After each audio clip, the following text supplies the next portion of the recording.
That is one of the things we're trying to do here is get some enjoyment back into farming, right? The only way we're going to appeal to a younger generation or continue to keep our children on the family farm is it has to be fun. And we've done that by allowing them to have some skin in the game. You know, if they're invested in this, not just financially, but emotionally. So now they can come out and they can see their own cow. That cow has a name. You know, it almost becomes a friend to them. They're just checking up on them. We really enjoy just having our space, being able to raise our kids out here where they can literally roam wild and just enjoy life. They're not cooped up in a backyard and we have to worry about traffic. They're out exploring and playing with the piglets and trying to catch a chicken. And it also, yeah, just teaches them responsibility. They all have chores like washing and collecting eggs, and they help us in the garden.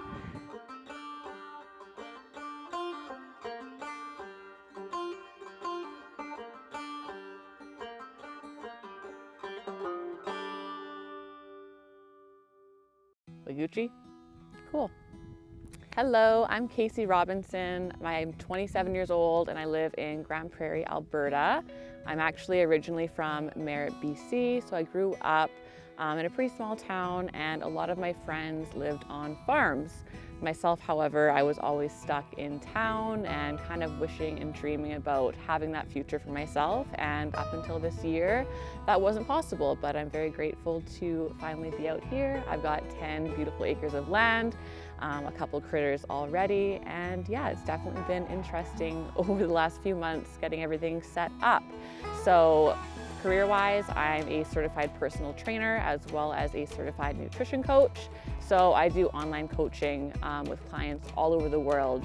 So I actually just recently heard about regenerative farming through my friend Kelsey, and he was actually putting together something with some very bright individual to really kind of go over what it really entails and what it looks like. And I thought it would be the perfect opportunity to, you know, learn a little bit more for myself, see how I can work that into my farm, into my property.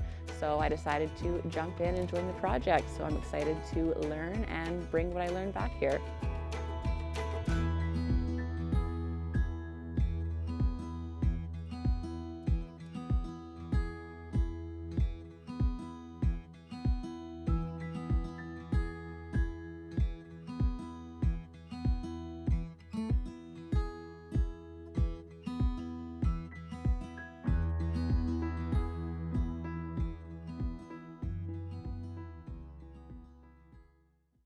Welcome to our ranch. We're in Good Fair, Alberta. I'm Clay Armstrong. This is my wife, Ash Armstrong. We have a cow-calf operation here with just the two of us and our two young kids. We focus on regenerative agriculture, predominantly around rotational grazing and trying to do all year-round grazing and keep the animals on the land as long as we can and follow a lot of the 6 soil health principles. So tell me a little bit about the history of your farm. So we've been here for 3 years. We had just purchased the ranch off another organic producer. And we're at an event that we were hosting on soil health. And they had approached us, you know, wondering if we'd want to take, you know, kind of our regenerative journey further. And by doing that would be, you know, on a place that has the land to accommodate growth. And this place basically checked all the boxes. You know, it had the space to do it. It had the infrastructure in place, you know, the electric fencing to promote our rotational grazing plan, but also it had the water infrastructure with a drilled pipeline.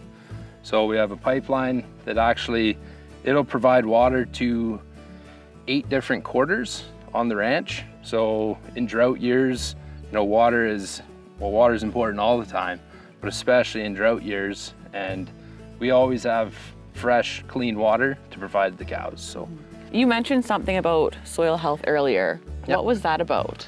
A lot of kind of the premise behind what we're doing is based off these 6 soil health principles. Okay. And one of them is the context in which you're doing it in, and then keeping the soil covered, introducing livestock, minimizing tillage, whether it be mechanical or chemical, keeping a living root in the ground, So keep things green and growing as long as you can, and allow a rest and recovery period for the land. Okay. And what we found that did, especially the rest and recovery, is it promoted a healthy root system. So if you can get those roots deeper into the ground, ultimately we were drought proofing our land without really even realizing we were doing it. And we didn't realize we were doing it that way, you know, for drought resilience, till we had drought. And now we're in 3 years of drought and we still have green grass. Yeah. So we got to test our theory. Yeah. And it hasn't let us down. Yeah. And did you guys both grow up on farms, or is this something you kind of had to learn?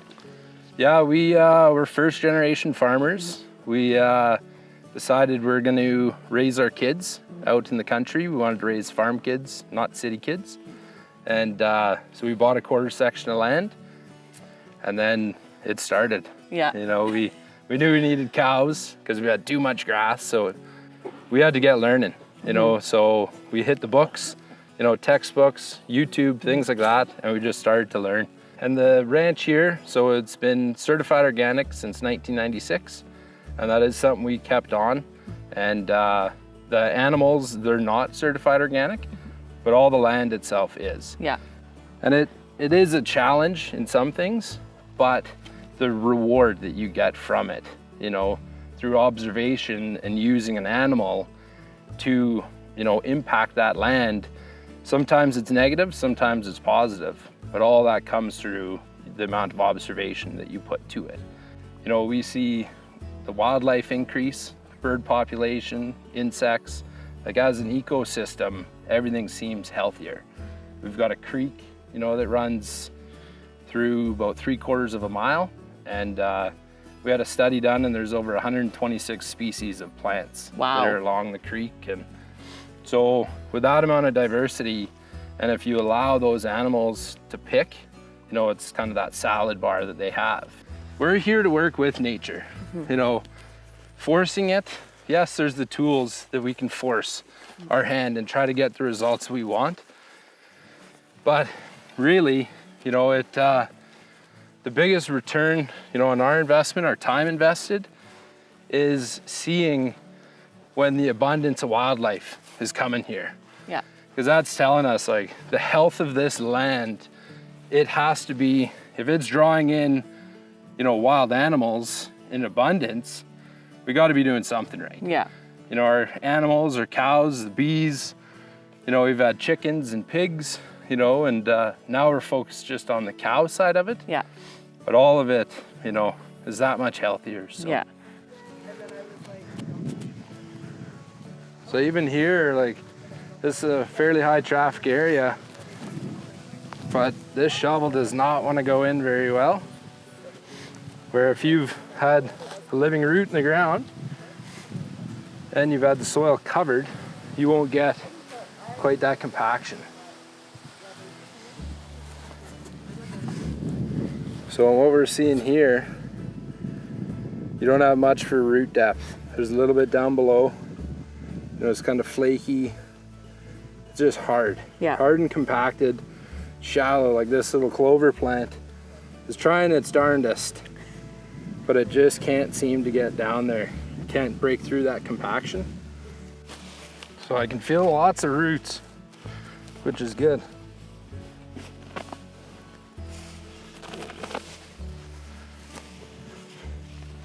So you can really tell the difference just in color from that other one. So you can see this thatch layer, that's a lot of the residue from the bale, but it's breaking down. You got roots coming out the bottom, and there's plenty more diversity up top, a lot more coverage. Just seems healthier. Is it a lot softer too? It is, yeah. Like you can feel. Yeah. You know, it only gets better. This is just a stage, you know, going from compacted to repairing it through regeneration and the use of animals. Animals and management. So this one here, you can see there's more residue. Just different layer of composting. That's really cool to see. So, and then that other soil, the compacted area, did more of this A lot more of that. Light brown, you know, kind of grayish soil. More clay. You know, this is just beautiful stuff. I could do this all day. Yeah. This will only get one graze this year. So we've deferred grazing it to allow those roots to really push deep. Yeah. It also throws up a seed head. So now these cows, when we move them through, there's gonna be a trampling effect and they're gonna actually knock that seed down and they'll work it in. So they're gonna fertilize on the way through their manure and urine, but they're also gonna knock seed to the ground Yeah. and push it in. Yeah. So they're your little workers. that's it, right? Yeah. The work smarter, not harder. Exactly. It's right back to it every time. Well, thank you so much for having me. It's been so great seeing your farm and how you do things here. You bet. Thank you. It was our pleasure. Awesome.